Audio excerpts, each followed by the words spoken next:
If your baby or toddler has false starts where they wake soon after going to bed, or split nights where they wake for more than 30 minutes in the middle of the night, or if they're just really hard to settle to sleep, taking longer than 20 minutes, then there is a very good chance that your little one has a sleep pressure difficulty. The good news? These problems are easily fixed by taking a close look at the daily rhythm.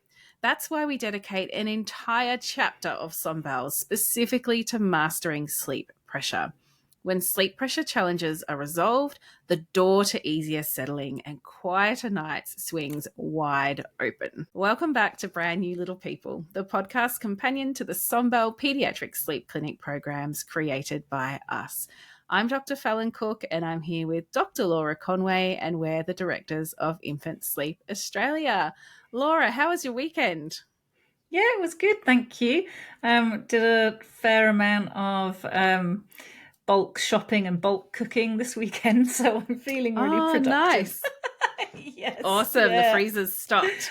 The freezer is stocked, and so now I think I don't have to do any cooking for a week or so. It's really nice when I do that. Good way of getting ahead of things. Yeah, but I finally got an oven now, so I can actually do some cooking because we've mostly moved into our renovated part of our house now. And we had, it's so good. We had months and months with no oven, no stovetop, everything being cooked in the microwave. Ugh, I tell you what, if I never eat a microwave meal again, it will be too soon.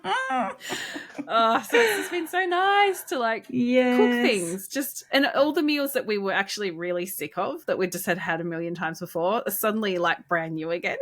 So all the old favorites are coming back out, and good. It has been really nice. So and all the kids are in their own bedrooms now, so are they happy with that? They are. Oh my God, it is amazing, Laura. The other day I was like, this is really weird, because they were all in their own room doing their own thing, and they're so happy just to be able to close their door and have their own private space. Poor things. I bet. Yeah. And then I was sitting on the couch in the lounge room on my own. And I was like, this is luxury, absolute luxury. I know it won't last long. Soon enough they'll be sick of their bedrooms and they'll be climbing all over me on the couch again, and I'll probably have missed them, weirdly enough. I'll be quite happy for that to happen again. But just to sit there in the quiet in this completed lounge room, it was just oh my God, it feels like we've been in a tumble dryer for the last 7 months, and now we've been spat out, and I'm kind of walking around a little bit dazed. Is this real? You're slightly creased, and you're being taken out of the tumble dryer and shaken. There's a lot of wrinkles in this face now. That's what renovating does to you. Oh my goodness. What a year though. It has been wild. I can't believe we've managed to keep keep everything afloat, with the company and renovating, kids, for both of us. We have both had a particularly challenging year. Yes. We're really here tricky. And we're clinging on by our fingernails. We're going to make it to Christmas, Laura. I tell you what buoys me up, and I know buoys you up as well, is the lovely emails we get from members with really kind words about how they have how they found us in the first place, and how they've brought about changes to their baby or toddler's sleep. And it's just so nice to get that. And that's what keeps me going through those tricky times. So keep those lovely emails coming, people. It's really great to receive those. Absolutely. It's so much hard work behind the scenes. And I think that's probably the case with many businesses. What you see, as an outsider, just looks all lovely and wow, that must be great work. But the nitty gritty can be pretty tough. Pretty tough. So thank you to our beautiful members and the families who visit the clinic who have lovely things to say. It definitely keeps us going. So look, when I was pottering around this morning, kids gone to school, and I was like, what are we going to make this podcast episode about? And I just thought, wow, we just keep getting questions where the very first thing I go to say is, well, we've got to look at sleep pressure. And I thought, let's do an episode where we really dive into sleep pressure, what it is, Mm-hmm. how you can modulate it, because it has, the most phenomenal impact on every component of sleep and settling for babies and toddlers. I mean, for adults as well, but it's just a Mm-hmm. lot easier to manage as an adult. But Mm, it factors into everything. And I think it has been one of the big missing pieces of the puzzle for years mm, and years now in this space. And I'm really proud of the work we do in this space, because we mm, are starting to make some really strong inroads. But let's mm. start with, what is sleep pressure? Well, sleep pressure is one of the biological systems that controls sleep. And the proper term is the sleep homeostatic process. And essentially what it means is that when we wake up in the morning, our drive to sleep builds and builds and builds throughout the day. And we need it to be nice and high by bedtime for us to go to sleep relatively quickly and relatively easily. And then that pressure wears off overnight as we sleep, and then it's back down to zero in the morning. When we are babies, we tend to build sleep pressure quite quickly. So we need to have naps, which are like valve releases. Um, so babies will have naps, and then the pressure carries on building. They'll have another nap, and then it carries on building, and so forth. And as babies get older, sleep pressure builds more slowly, so the number of naps that they need to have across the day decreases, until eventually toddlers and preschoolers drop their naps altogether, and then the sleep pressure is just functioning in the same way as it does in adults. So it builds across all of that awake period, until we're ready to go to bed at night. So that's sleep pressure Oh, in a that nutshell, is Fallon. that is the most beautiful, succinct answer, Laura. You Thanks. absolutely nailed that. I'm going to be able to chop that up for the social media feeds so easily. Excellent. Let's see how you do with my question then, Fallon, which is Okay. Oh gosh, the pressure's on. so, Fallon, why is sleep pressure suddenly a hot topic? Yeah. So I think, we've had about 10 years, probably more, getting closer to 15 years now, of having this idea of rigid wake windows, being what you have to follow for every baby or Mm, toddler if you want to have good sleep. And when we follow rigid wake windows or set daily schedules that are based on age and not unique sleep needs, it mm-hmm, completely messes with sleep pressure. It completely mm, throws the idea of sleep pressure out the window, and you're essentially yeah. trying to stamp a different, routine onto your child that might just not work with their sleep pressure at all. Mm, So I would say that terrible, terrible advice has really messed with sleep pressure in so many babies and toddlers that it has really helped fill our clinics, because we have all these parents mm, coming in going, I know they're supposed to do, 12 hours overnight and 3 naps for 4 hours day sleep. And I'm just like, no, no, no, no, no, they're not. yeah. But, they come to us with huge sleep pressure problems, with daily rhythms that just Yeah. have not been fitted to their child's unique needs. Um, Mm, so I think that's why it's such a hot topic at the moment, because I think a lot of it, actually, if I don't sound too egotistical, has a lot to do with the hard work that we've been doing, telling yeah. parents about this concept of sleep pressure and how it can be modulated. But I think it is a hot topic now, because a lot of parents are cottoning on to the fact that, actually, when I'm trying to push a schedule on my child, it doesn't seem to fit. They're wide awake in the cot. Mm-hmm, Parents are looking for another solution. And yeah, and I mm, would also just add to that, though, that that terrible bit of advice around, overtiredness having to be avoided at all costs is also really factored mm. into, um, you know, Yeah. this whole whole lot of Yeah. misinformation that has meant that we're not following babies' cues and really looking at what they uniquely need and respecting what their sleep pressure sort of levels are at. Mm. Yes, yeah, absolutely. And when babies are born, the main biological system that is already in place is sleep pressure, and the circadian rhythm system hasn't matured yet. But once that does mature from 10, 12 weeks onwards, then overtiredness becomes less of a issue, and that's just not well recognized. So those rigid age-based No. windows are still worrying parents that their child's going to become overtired, and because it's just based on what happens with really little babies. Yeah, I had someone in clinic not long ago, and I think their toddler was nearly 2, and they were saying, "Oh, we can't get rid of the nap, can't reduce the nap." I think it was because they'll get overtired, and then their nights will be terrible. We've worked really hard to keep this nap, to 2 hours or whatever it was, so they don't get overtired. And I'm like, but the nights are terrible, even though you've kept the nap. Yes. Yeah, so it's even though they're almost a couple of years past overtiredness being a potential problem, that Yeah. idea lingers and can ruin Yeah. sleep for years. And I think that's a tragedy, because that's years of missed opportunity for better sleep. Yeah. But Laura, how can parents identify that sleep pressure is an issue for their little one? Do you want to talk us through some of the factors that you'd be on the lookout for? Yeah. So there's a number of signs, and parents listening may identify that their baby or toddler has one of them, two of them, maybe all of them. Hopefully not. Hopefully not.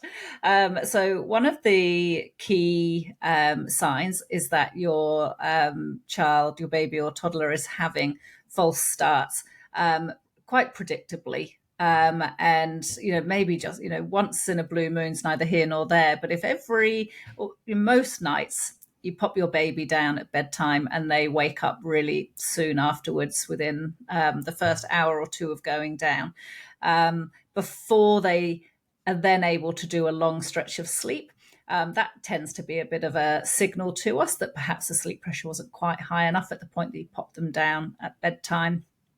The next thing to look out for is split nights, dreaded split nights. So your little one is up in the night for more than half an hour. We see some real extreme split nighters in the clinic. 4 hours. Yeah. Oh, killers. Absolute killers. And those little ones are bright-eyed and bushy-tailed at some silly o'clock in the morning. And in that time, they're waiting for their sleep pressure to rise again in order to be able to do their second stretch of sleep overnight. Not fun for anyone. No. Other signs can be that your baby or toddler is taking a really long time to fall asleep for their naps and or bedtime. So we're thinking, way longer than 20 minutes, and they may be fighting sleep, resisting sleep. Parents might say they hate their cot, and they're having to do a lot of things, walking around, bouncing. They're spending a lot of time. Or they drift off and then spring awake when you go to move. That's a big sign. Yes, that is a big sign. And if you are working on supporting your little one to go to sleep in the cot, you can be finding that it is really, really hard. And you're not gaining traction that you think you should be, that you're expecting to happen. And the long time to settle is continuing once you move on to trying to do cot settling. So those are kind of the 4 main signs. So the false starts, split nights, taking a long time to fall asleep, or if you're doing cot settling, having a lot of difficulties gaining traction. I think that's such a common one, isn't it? Even though in Sunbow we sort of say you've got to work on the daily rhythm before you work on changing how you settle them to sleep. A lot of parents are like, oh, the daily rhythm is good enough, I'm just going to dive into cot settling. And then they hit these big hurdles. They're like, whoa, this is really, really hard for my child. And it's always a case, and I think there could even be some questions we answer today where this applies. It's always a case that we've just got to tighten up that daily rhythm. There's too much opportunity for sleep. Sleep pressure's just not high enough.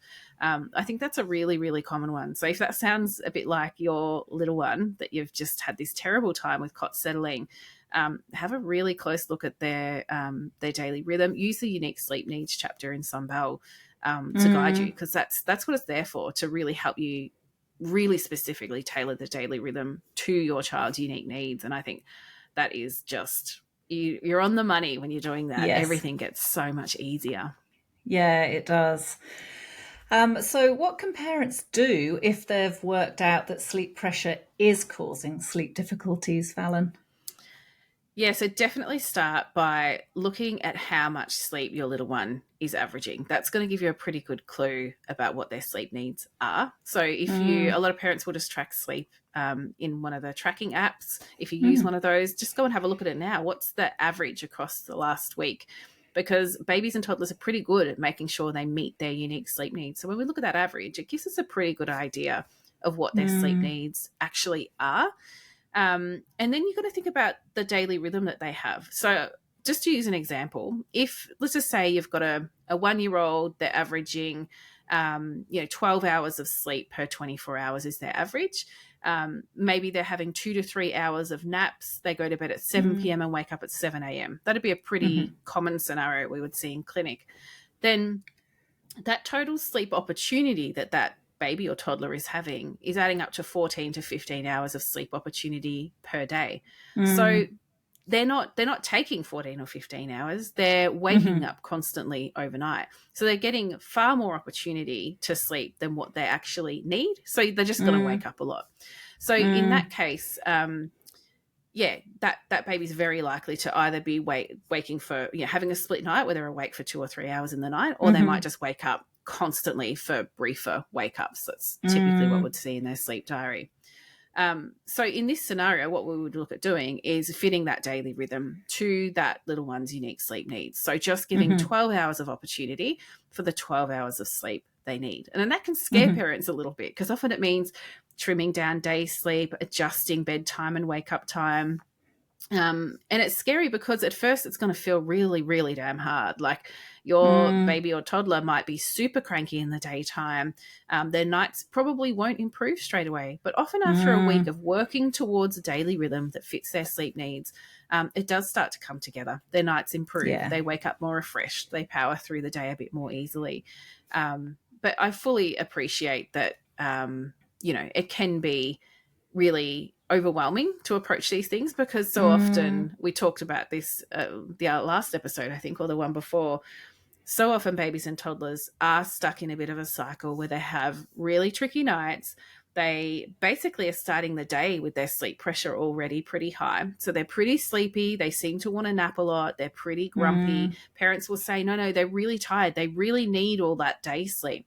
But they have all that day sleep and then they have a terrible night. And yeah. the cycle just kind of keeps going. At some point, if we Yes. want better nights, we've got to put the brakes on that. And it might mean a few tricky days of keeping them awake when they're clearly very, very tired in the daytime, but just so that we can push more sleep back into their night. And it's exactly what we Mm, do when our babies or toddlers are jet lagged. We have to yeah. keep them awake in the day to get their sleep all back in the nighttime again. So try not to be afraid by it. They can manage it. They've got very, very flexible circadian rhythms. Mhm. But yeah, you've just got to have that bravery to make that push. But on that Yes. note, look, I always say, sleep pressure is or can be a very complicated beast. Like we do see Yeah. some babies and toddlers with very, very low sleep needs or really unusual sleep patterns. Mm, And if you think that this sounds like maybe it is a problem for your baby or toddler and you don't know where to start, do get support with it because it can take a mhm. week or so to figure out. And then it's done. You're going to have years Yeah. of lovely sleep instead of just continuing to struggle. And it's a Yeah. space that we have a lot of expertise in. We train others in how to do this stuff as well. So the two options that you've got with us, of course, there's a Sunbelt program. We have that unique sleep needs chapter that's really designed to give parents the skills to understand their child's sleep needs. I still Mhm. use the information in that chapter with my own children, looking at when their bedtime should be, how's their daytime Mm, mood, are they meeting their sleep needs. So it is yeah. advice you're going to use right across their childhood. You'll probably find you apply it to yourself as well, Yeah. and you'll Yeah. optimize your own sleep, which is a really good thing to do. And of course, we have our clinic appointments. So, just quickly, if you've got a really little baby, 0 to 12 weeks, obviously their circadian rhythm is still developing. But we have little babies' initial appointments with Kat, who is our newborn sleep expert. She's absolutely wonderful and will really help you understand your unique baby so that when they're that little, you're getting this lovely profile of their sleep and settling that's going to carry you forward and make the future months feel a lot easier. And for older babies and toddlers, 4 months to 3 years inclusive, we have our amazing practitioner team who can look at the sleep diary, work you out a beautiful sleep plan that's really tailored to your child's unique needs. So yeah, I would just encourage parents, don't struggle too long. We often get parents coming in to our bigger kids clinic with 4 or 5 year olds who've had really terrible sleep problems for years that could have been Yeah. fixed so long ago. So don't let it go on Yes. that long. You can fix it now and move on to happier times. Yeah, and there's nothing that I enjoy more than um, looking at the before and after sleep diaries, Mm. where families and their little ones are really, really struggling with those dastardly long settles, and waking overnight or waking for the day really early, and then seeing what amazing magic can happen and often does happen, Mm. just by adjusting that daily rhythm to suit the child's unique sleep needs. So Yes. yeah, I love it. Yeah, it's amazing, isn't it? So often families will say, "Oh, we've tried cot settling. We've been trying for, over a year to get this baby to settle in the cot." And then we get them to go away and work on a daily rhythm that fits the child, where they're building up sleep pressure to the levels it has to be at. And then often before they've even tried to cot settle, their baby's sleep has improved out of sight. They're having way better stretches of long sleep at night time. So then you've got better rested parents. And then when they go to work on cot settling, which can be tricky at first, they're feeling more refreshed. So they're going into it, on the front foot. But also, because their baby's night wakes have reduced, they're now not having to resettle in the cot multiple times overnight. It might just be bedtime and one other time. So it's suddenly working on independent settling is way, way, way easier. Yeah. It's just life-changing. It's life-changing. When I Yeah. hear of these people out there who are just pushing, a certain approach, one approach for cot settling, and they're not looking at the daily rhythm at all, I just think that's criminal. You need to go away, do your homework, learn about the circadian rhythm, learn about sleep pressure if you want to work with sleep. It's just ludicrous that you're only looking at cot settling when, the actual sleep pattern is it should be the bread and butter in this kind of work, but so many people don't understand it. And I know there are other people out there talking about sleep pressure and they are not managing sleep pressure correctly. No. They don't actually understand how to modulate it properly. Yeah. And that always really shocks me when I hear some of the advice people have been given. So there's a lot of work to do in this space, and hopefully the quality of advice around sleep pressure across the board is going to start to increase. I really hope so. Yeah. Yeah. And Sombel members, you were more well trained than a lot of people out there. Oh yeah, paying to give advice.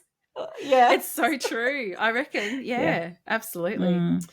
Well, let's dive into some parent questions because we've got quite a few today, and there's some really, really great ones. Do you want to kick us off, Laura? Yeah. Okay, so Sarah's written in. She has a 13-month-old baby boy with a low sleep need, 11 and a half hours.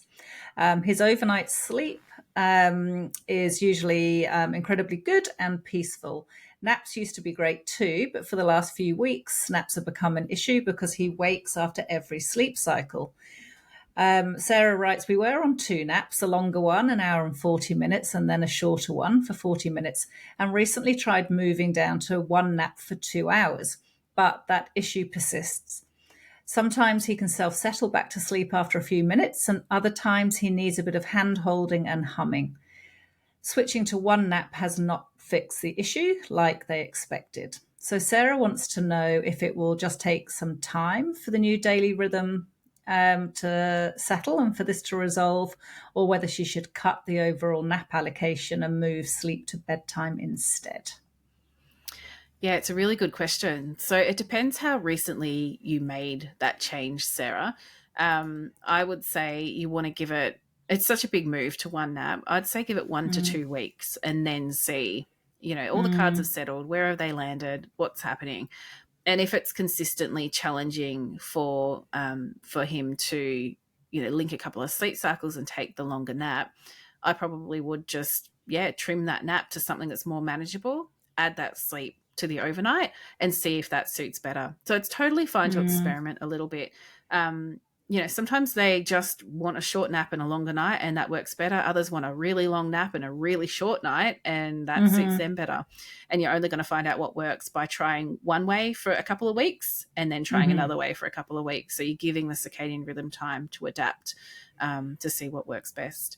Would you add anything to that, Laura?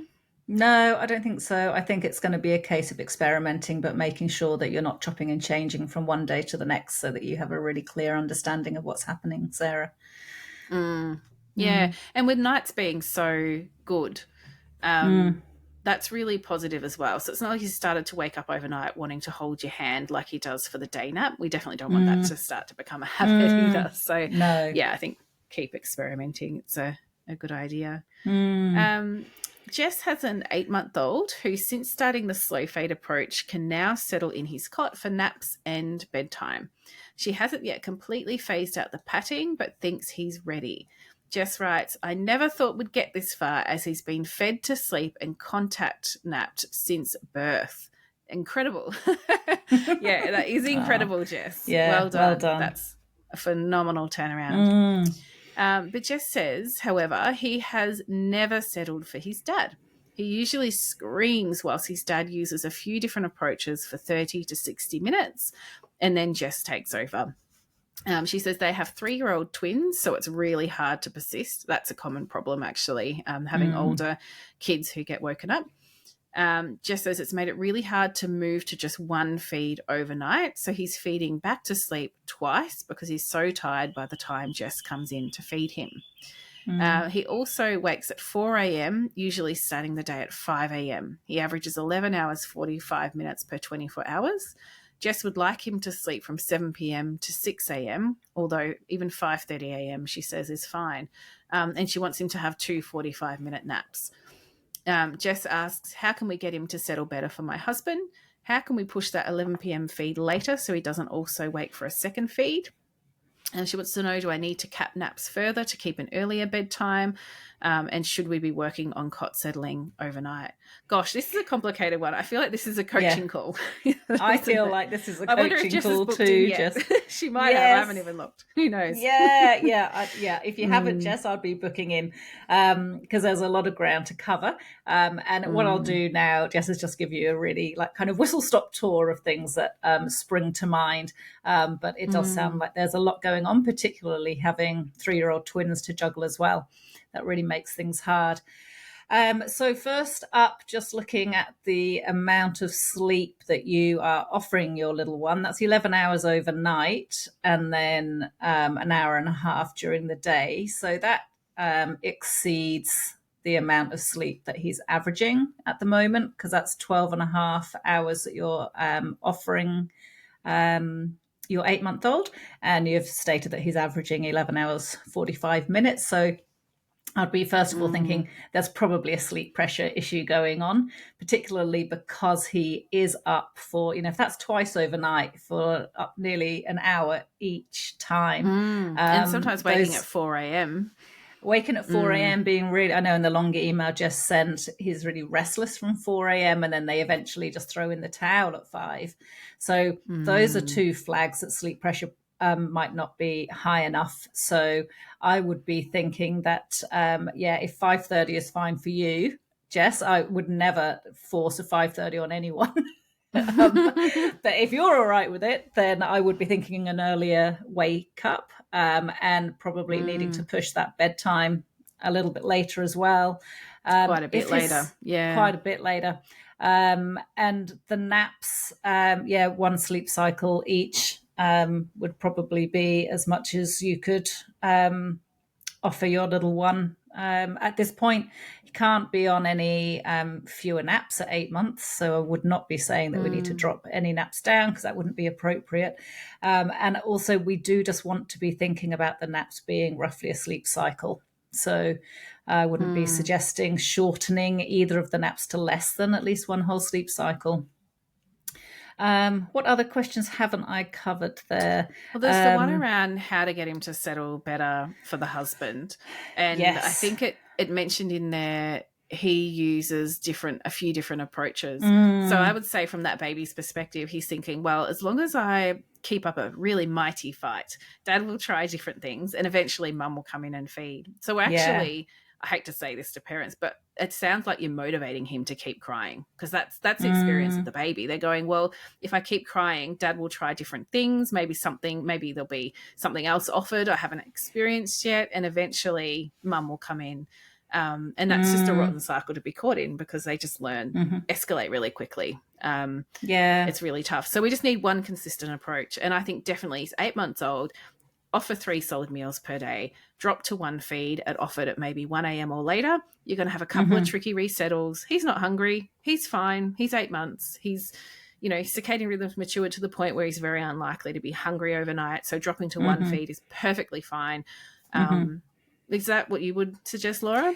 Yeah, I'd also be working on phasing out the patting, because Mm, Jess mentions that she's made enormous progress. I think that's wonderful, but acknowledges that he's ready to phase out the patting. So I think also work on that at the mm, start of the night as well, so that he's not waking up at around 10 when the deep sleep has passed and gone, oh, hang on, what's going on? So yes. yeah, phase that out. Yeah. It's that classic Yeah. kind of case where we need to identify exactly what the daily rhythm needs to be, work on that alone for a week to just build the sleep pressure and fix that timing problem, then Mm-hmm. work on cot settling when we've Mm-hmm. optimized the sleep pressure. Like, Yeah. it's such a great question for this episode, isn't it? It is. That's how we would Yeah. always, if you keep trying to kind of work on a bit of this, bit of that all at once, it just often just doesn't come together. I would just Yeah. dedicate yourself to that daily rhythm for the full week, then dive Mm-hmm. into cot settling and Mm-hmm. reducing those night feeds, up the Yeah. calories with the solid meals. Yeah. Very And tough definitely be situation. working on the cot settling overnight as well at that point, which was the Mm, final question. Yeah. Good luck, yeah. Jess, but do book in for a coaching call if you want to talk through the detail and any Mm. pivoting around the cot settling. We can help with that. All right. Our next question is from Bonnie, and she writes that she wants her 6-month-old baby to be able to be put down by people other than her. And Bonnie says that she's the breastfeeding mum. She's noticed that her baby usually falls asleep on the boob. During the day, he also falls asleep a lot on the go, which Bonnie likes as she doesn't want to be stuck at home all day. So Bonnie asks, how can she practice her settling approach when this is the case? Is it just about doing cot settles when the opportunity is there? Or do we recommend changing her feeding schedule so that she's feeding upon wake up and not at the end of a wake window? Mm. Hmm. Really good question. So, no, you can definitely still be getting out and about and doing naps on the Hmm. go in the pram or the car. If you're doing an effort to work on cot settling, I'd probably avoid the carrier. I think that can be a little bit confusing when we're trying to teach them the skill of falling asleep in their cot. But Mm-hmm. absolutely get out and about. I probably would consider changing the order of things in the day so that when your baby wakes up, they have a feed, then they have a play, then later on they have their next sleep, so that we're just moving the feed away from right before nap time. Some Mm-hmm. parents find that that is a really helpful way to do things, so we're not getting all Mm-hmm. the doziness on the boob, and then far fewer opportunities to practice the cot settling. Mm-hmm. Um, so, if you want others to be able to put him down for sleep, yeah, we have to practice methods that other people can do. Obviously, not Mm-hmm. everyone can breastfeed your baby to sleep for you. Yeah. So I'd probably go for following a really rough feed, play, sleep, repeat type pattern. It doesn't have to be militant either. A few extra feeds coming in is totally fine. But it's just got to open up those opportunities to work on Mm. cot settling. So I would, choose one of the Sunbell approaches for settling in the cot, and start practicing it, and get, if Mm-hmm. you've got a partner or friends and family, grandparents, etc., get them to come and practice it with you as well. Mm. Because it really is just a case of babies. The more they experience something, the more comfortable they get with it. So they might not Mm. really like being settled by someone else at first, but if we just keep introducing those opportunities for practice, eventually they Mm-hmm. realize, well, it doesn't really matter if it's mum or dad or grandma or Mm-hmm. childcare worker. It's the same Yeah. kind of process each time. Mm. Yeah, and good luck, Bonnie. And just know that the choice is entirely up to you when you start this So if it's working for you at the moment, then you don't need to change anything at all. But as soon as you are ready, then making those changes that Fallon suggests in order to meet your own goals is a perfectly reasonable thing to do. Yeah, absolutely. So Eileen wrote in, she has a Mm-hmm. 28-month-old who has cot settled at night for a long time, but has Mm-hmm. always needed to be cuddled or driven to sleep for his naps. 2 weeks ago, they used a modified version of the Guardian Gate approach. By the second day, he started to go to sleep easily in 5 to 10 minutes, but it's now taking 25 to 40 minutes for him to fall asleep. They don't want to erode his sleep association with his cot, but he's grumpy without the nap and sleeps for an hour and a half or longer at daycare where they won't wake children. Oh my God. Oh, We need to educate these daycare oh, centres. Oh, this drives me yeah. mad. Anyway, Eileen wants to know what suggestions we have. Oh gosh, Eileen, this is another tricky one. Isn't there so many moving It's parts here? so hard when childcare It's won't so come to the party. And this kid's yeah, over too. They probably need to drop their nap or just drop it to yeah, a short nap. But what yeah. hope That's have you what I'm got if thinking. childcare Yeah, keeps letting them nap for a long time? yeah, and this Mm, will be playing havoc with sleep pressure. yeah. Because if some days, Eileen, your nearly 2.5 year old is sleeping for 2 hours, and other Yeah. days he's only having an hour and a half, or not only, but having an hour and a half or less, Mm. then that means that every night it's going to be taking, um, you know, the sleep pressure is Sleep hitting a pressure's kind of different at a point. different place. Yeah. Yeah, that's right. Yeah. And then each day also for the nap, that sleep pressure is going to be hitting a different point. So I think Mm. it is probably a That's what sleep she's pressure feeling. issue that is yeah, Yeah. you are seeing it at nap time, but you're not seeing it at bedtime. But that is where Mm. it's coming from. So, I mean, first of all, well done on making that change to the nap, Eileen. So, if he's always been cuddled or driven to sleep, you must have felt just a massive sense of relief that he was able to now go to sleep for his nap in his cot or bed. So well done. I think that we probably, because we can't change daycare, I mean, you can certainly let them know how important it is that he doesn't nap for that length of time.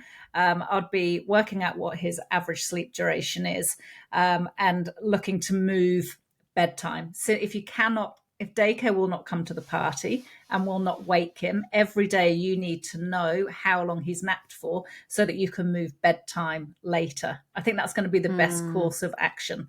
So you always keep wake up time the same in the morning, and then bedtime is the thing that changes and moves later or earlier. And we maybe then will start to see that he begins to wake up more consistently after a shorter nap at daycare. Um, Mm. it's just it's so hard, Eileen. I wish that there was a quick answer Mm. to this. Um, Yeah. and there isn't. There is, because we've got this immovable Mm. problem, which is daycare not waking him. And so we have to think Yeah. about what are the aspects that you can control, Eileen, and the aspects you can control is bedtime. Yeah, but also the Mm. approach as well. Like, it's not uncommon with something like Guardian Gate to have initial progress and then for a toddler to go, hang on, we used to do naps differently. I wonder if I kick up a big stink if mum will change her mind and go back to how we used to It's do it. true. So it Yeah. could just be that point of resistance where you just need to be calm and steady and stay the course. And then Yeah. after a few tricky days, they're like, fine, mum's really committed to this. So I may as well just have a nap. So it Yeah. is worth still trying to stick to it. And if you're Yeah. thinking, gosh, it doesn't seem very tired and it's nap time, just make the nap a little bit later in the day when that sleep Mm-hmm. pressure might be a bit higher, might be a little bit easier. Yeah. And you could Yeah, good luck. final point is considering a reward chart for him to lie down at bedtime, at nap time, sorry.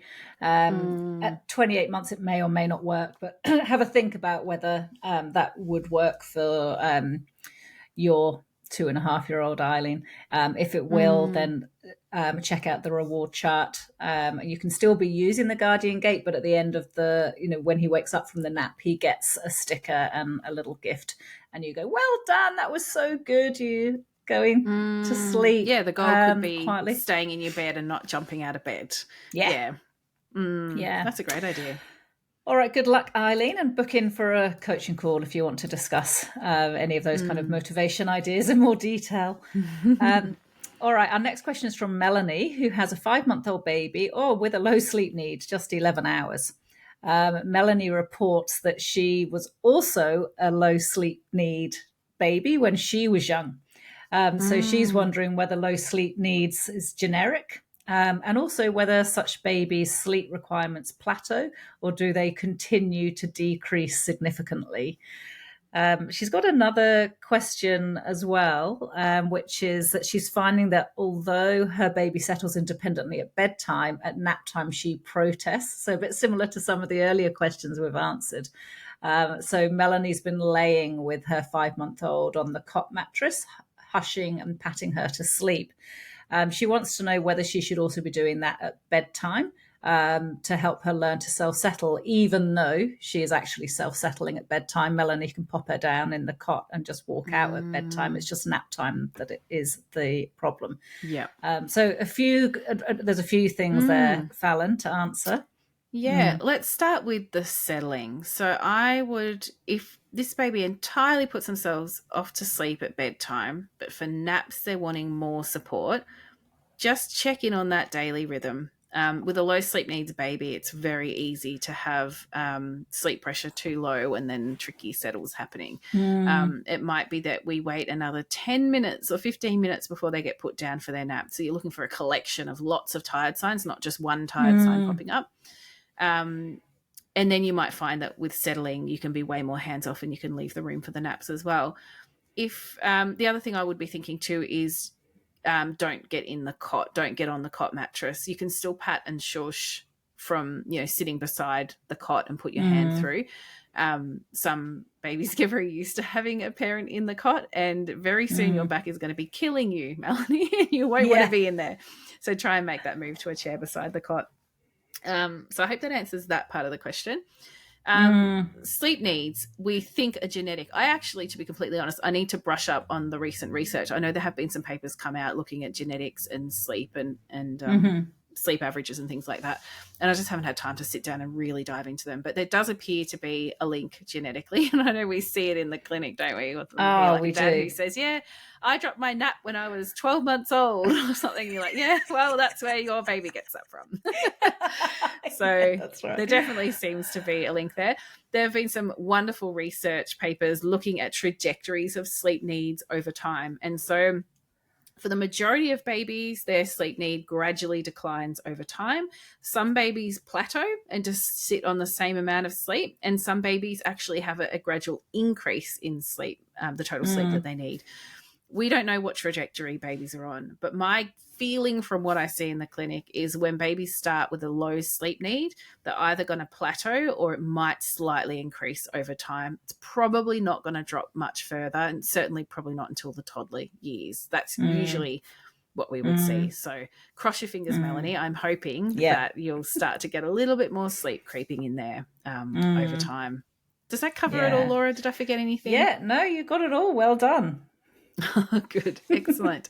Well, let's move on to Natasha then, who has an 8.5-month-old baby boy. He's been feeding to sleep and co-sleeping for 3 months. He wakes at the end of every sleep cycle needing to be fed back to sleep.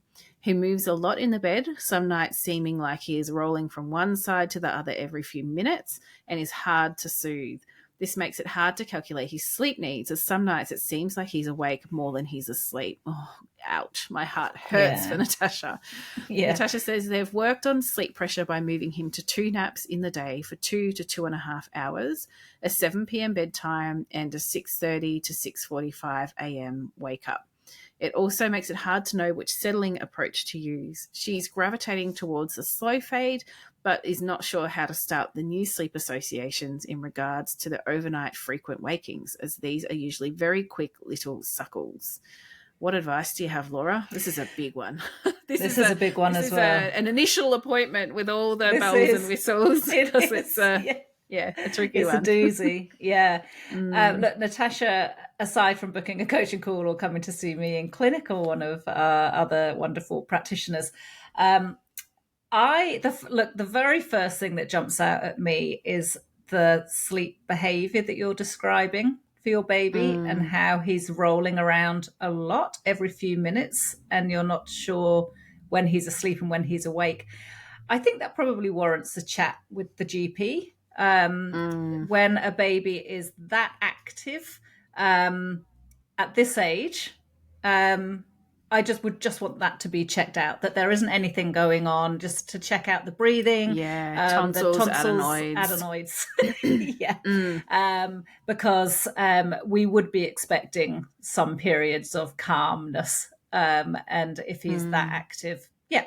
So book an appointment with your GP and just get that checked out. They might suggest a referral to an ENT specialist, for example, or and they I'd might. be insisting on it as a parent. I'd be saying, get Mm, me a referral to an ENT just to yeah, rule out any other problems, because that's very restless behavior for a baby. yeah, yeah, it Mm, is. And if there is something going on physiological, any of the behavioral interventions are going to, just be scratching the surface. If there's a physiological reason for your baby waking overnight, there's got an underlying medical cause that needs to be resolved, because your baby will mm. continue to wake overnight, continue to be restless until there's been an intervention to address that, the adenoids or tonsils or allergic rhinitis or whatever it might be. So if that is resolved, Natasha, and that you have him checked out and everything's fine, then I would be, in order to get a better sense of what his sleep needs are, I'd potentially, if you think that what you're logging, he's actually awake for some of that time, I would be saying, well, maybe shave half an hour off what you've calculated, for example, depending on what your starting point Mm, is. Because if your sense is he's awake, he's probably awake, given how much he's rolling around as well. mm, And 2 naps a day, totally fine for an 8.5-month-old. I'd probably stabilize it at either 2 or 2.5 hours rather than it varying from day to day. And again, well, the wake up's fine. It's only 15 minutes difference. So that would be where I'd go with working out the how much sleep he needs. So shave a little bit off what you're estimating, and then be firmer around the nap allocation. Um, and if your senses you want to work on using the slow fade approach, then literally every single time he's suckling back on you, you pat and shush at the same time. So every time he wakes up and you're resettling him in any way, or you're settling him in the first place, be patting and shushing. So the slow fade is meeting your baby where they're at as your starting point and layering in a couple of new sleep associations. And then you can mm. start to progress from there, going through each of the steps in turn. Mm. Yeah. What do you think? Anything else that I've missed, Fallon? I would only add that I think so much can be inferred from the language parents use around these sorts of cases. And Natasha, unless it's just, us summarizing the emails very briefly, but I noticed that it said something like he needs to feed or he needs to suckle back to sleep multiple times overnight. And I would just say to any parent listening, try to reframe that a little bit, because this is an 8.5 month old and he can settle in other ways. He just hasn't been taught how to do that yet. But if we keep saying, oh, he needs this, actually it's he wants this. He wants to suckle back to sleep. But if Mm-hmm. that's really impacting family functioning, I mean, it sounds like this baby is on the boob a lot overnight, probably more than a Mm. newborn would be feeding potentially Mm. as well, then that's really quite excessive and it's impacting Mm. Natasha's well-being. I would guarantee Natasha's probably feeling like a bit of a wreck at the moment, you poor thing. It Mm. could be impacting all areas of family functioning. So Sometimes our babies want to suckle a lot because that's what they know. It doesn't mean we can't introduce them to new ways of falling asleep, still being very loving, very comforting, but other types of support to fall asleep. Because once Natasha's baby knows that he can be patted off to sleep in his cot or whatever, you're going to have a much calmer baby, much better sleep. You know, it's going to be worth all that hard work. But I really appreciate Natasha is in a really tricky spot at the moment and must be feeling pretty exhausted. So I would just say, look, get some support. You know, I'm not saying you have to book an appointment with us if you don't want to, but just some sorts of support around you. You know, you're in the trenches. It might be that if you've got a partner or a friend or someone else who can just come and do some of the settling that's not involving the feeding, it might be a real game changer and make it a lot easier to make those changes. It's a tricky one. We could probably, some of these cases today, I think we could do an entire episode unpacking it all. Maybe we should. We just have like an episode on a case study or something. Yes, cool. We did that once. I think we did a case study at the beginning, so maybe we should do another one. Yeah, write in and let us know if we should do more of those. Are they interesting? Yeah. We could. Okay, we've got 2 questions left. So the next one is from Sienna, and she has a question regarding naps for her 9-month-old. So she's used the supported accelerated approach, and now rather than being fed to sleep, contact napping and co-sleeping, he is falling asleep easily in his cot. Yay! Oh, that would be like a soothing balm for poor Natasha to hear, because Sienna's been in the exact same boat and got through it, and Natasha and the same age. Yeah. Brilliant. So Sienna says, however, his day naps are still poor. He wakes after 20 to 30 minutes and can't be resettled in the cot, even though he is very tired. If Sienna holds him or puts him in the carrier, he sleeps straight away. Sienna says that she's used the supported accelerated approach for up to 30 minutes for the naps, and he won't go back to sleep. His sleep needs seem to be about 12 hours. He has 10 hours overnight and 2 hours of nap time split over 2 naps. So Sienna wonders if she just needs to give him time to get his day naps better, or if there's something else she can do to try to get him to link a sleep cycle and manage a 1-hour nap. What do you reckon? Terrific question. I love this one. We know this baby can self-settle, but they just don't want to. They're like, I've had 20 minutes, Mum, I'm ready to go. I wonder if they might be a bit of a FOMO baby who just has a lot on their to-do list and sleep's too boring. So I would start by thinking about like just the sleep environment. If he's a real FOMO baby, then we want it pitch black for the day nap. It's probably going to make a massive difference. And he'll hopefully link sleep cycles just because there's, no stimulation. It mimics the night where he's doing really well and he's linking sleep cycles. So that could be really helpful. It could just be a matter of more time, like Sienna has suggested. Sometimes it just takes time. So you could just go, well, if it's only a short nap, we're powering through the rest of the day on the same amount of sleep. So you keep bedtime the same, you keep wake up time the same, you keep the second nap the same. And pretty quickly his circadian rhythm will go, whoa, I need to get my 12 hours. I better nap a bit longer because I'm not getting that chance for catch up. So it's definitely something you could do, is just holding out a bit longer and seeing what changes. And of course, if it's just feeling a bit hard, do some naps on the go in the pram or the car. I bit on the fence with carrier naps. Sometimes it introduces a bit of confusion. They just go, well, why would I ever settle in my cot for a nap? Because the carrier is the bomb. That's all I want. So you can have a think about whether you just want to ditch the carrier and opt for the pram or the car for a longer nap. Yes. Yeah. Would you add anything to that, Laura? Have I missed anything? I would say if you've given it a red hot go for a week and he is just not managing the 2 hours daytime sleep, then I would lean into it and say, right, he's going to have an hour and a half total, and then push more sleep into the night, and then maybe do one nap on the go so that he can have an hour, and then the other nap in the cot. So that would be your plan B. So let's give it a go. Let's see if we can really encourage him to do 2 longer naps. And if he can't, all right. Yeah. That's not yet. He can't do it yet. Then you've got your plan B, and then it won't be too long before he's dropping down to 1 nap, and it would be unlikely that he will only have 30 minutes to get through the whole day. The sleep pressure will be so high, he's likely to do a longer nap. So It's a Yes. really good point, Laura. Sometimes we get the maths right and the daily rhythm, but if it doesn't suit the child, then it's like, yep, Yeah. okay, they want 2 short naps and a longer night. So be it. Just enjoy the Yeah. naps. Yes.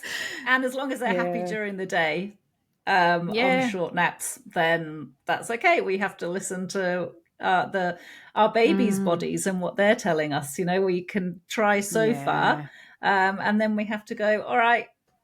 Although we want that, Yeah. he doesn't, and he's perfectly fine doing it that other way, and so we're gonna lean into it. Yeah. Sometimes as parents, we have to surrender, don't we? Yeah. All right. Lucky last question is from Madison. Madison has a 9-month-old boy who has made amazing progress with Sunbelt. She says he Aw. settles with minimal support, sleeps through the night, and is now able to have cot naps when he was previously only sleeping in the carrier or pram or latched during a contact nap. That's an amazing turnaround, Madison. Well Yeah, done. well That's so done. great. Madison says he has an almost 12 hours sleep need and has 2 naps per day capped at 2 hours maximum, with an 8:15 p.m. bedtime and 6 a.m. wake up. She's having trouble figuring out his sleep cycle length and therefore the best timing for his 2 naps. She has watched for when he naturally stirs or wakes, but this can be quite variable, anywhere from 35 to 50 minutes. Sometimes he naturally has one nap of about 80 to 90 minutes and then a shorter second nap. But sometimes she needs to cap his naps and feels like she gets the timing wrong and has a baby who's very cranky for a while and just wants to nurse and snooze again. She wants to know, do we have any advice about how to figure out his sleep cycle length and time these naps better? Oh, it sounds like you've done everything that you can, Madison, to work it out. I know in the longer email, you've been watching him. Oh, actually, no, I left it in here as well. Yeah, so she's watching him Mm.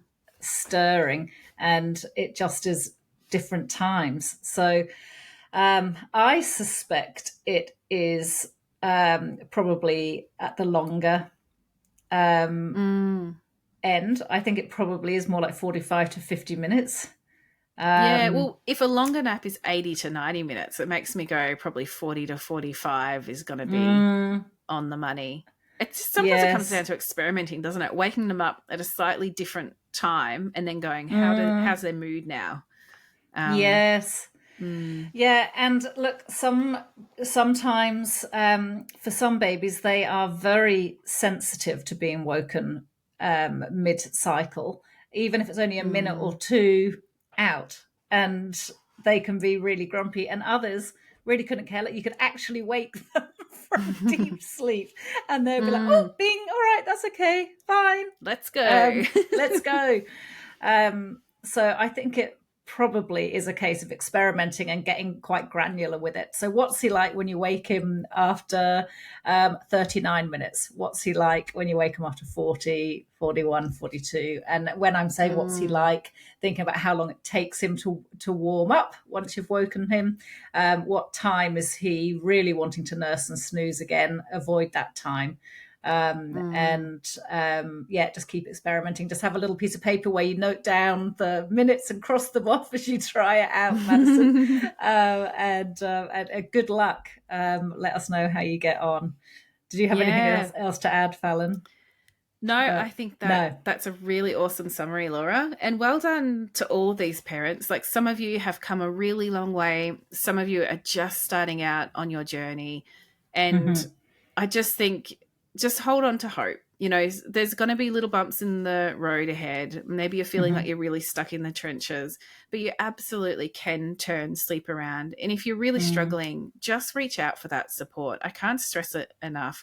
I just hate it Mm-hmm. when parents are spending months or years struggling, and then we look at it and we're like, oh, this could have just been fixed in a few Mm. days. So Yeah. don't struggle too long. Get the support. It's what we're here for. Mm-hmm. On that note, Sunbale is currently on sale, and it's a pretty decent sale as well. Go and check it out. Go and check out the website. If you've been a bit sort of sitting on the fence about whether you need that support or not, it's a pretty good time to join. We're having this sale because the cost of living is just completely insane. Oh my God, my weekly shop, Laura, was like so Yeah. outrageous yesterday. Like, I Oh, shop at Aldi because yeah. I don't know who these millionaires are who shop at Coles and Woolworths, right? But it was $450 for 1 week of groceries. Like, Oh is that, my I don't God. know. That's Maybe that's not insane. Maybe there are probably other families who spend a lot more. I guess it depends how many are in your family as well. It's yes. nuts. But anyway, it just made me It's go, nuts. let's drop the price on Sunbelt for a bit so that more people can get in and get that support Mm. if they're needing it, Mm. because we totally get it. Like, you've got a budget to stick to, and it's Yeah. bloody tough at the moment. It is really, really tough on families, especially if you're on parent leave as well. So Yeah. yeah, and specifically regards to sleep pressure, this episode has had a big focus on sleep pressure, and that is something we put a lot of work into in Sunbale, is so that you can really Mm. develop that understanding and have those tools with sleep pressure to make sure you get the best sleep you possibly can. And Mm-hmm. we also have our night waking masterclass as well, because when sleep pressure is low overnight, there's going to be night waking, and Yeah. those masterclasses are super thorough. They're included with your Sunbale membership. If you just want to support us and the work that we do, please buy us a coffee if you're able. It really does help us to keep the podcast going. As it stands, we don't have any podcast sponsors because we don't really know how to do these things. We've got no idea how to find sponsors. Maybe we should be putting a call out. Anyone listening who has a business they'd like to promote, come and sponsor our podcast, because we are not very good business owners. We have no No. idea how to do this. No, we're You probably get some sleep really cheap scientists. advertising. We're sleep scientists and clinicians. We No, we never got don't around to know. that Bachelor of Business, did we? No. Anyway, so at the time we're recording this, it is ad free. So yeah, if you can buy us a coffee, it helps, because it's a whole day out of Yes. clinic when we record an episode. So it Yes, does it make it is. a little bit tough. Yeah. But anyway, we do love doing it. It has been another really great chat. I have loved hearing about these families and their experiences. And if you're a Mm-hmm. Sunbelt member, you can submit a question and we'll hopefully be Mm-hmm. able to get to that question in the next episode. So thank you everyone for tuning in, and thank you for all the support. Thanks, everyone. Bye-bye.